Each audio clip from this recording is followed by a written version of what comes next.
Сен Сахалин емес, тетиги Аляскага кирип кетсең дагы, менин видеолорум бүткөрөт жактан. Керек болсо, Америкалык кыргыздардын сырын алты саатта чечип берип атам. Жакшылык Алымкулов Идрисович.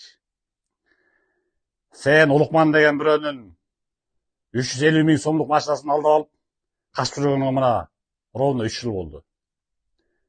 Жөн келжиребей туруп, кайтарып берген. Или машинаны, акчаны. Күтүп атат атасы, баласы. Улукман, уктуңбу? Улукманга.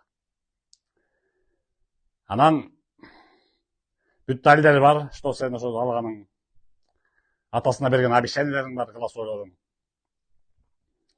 Анан мына көрүп калгыла ошол Алымкулов Жакшылык деген, өзү Талас областынын Айтматов районунун Бакыянын айылынан болот.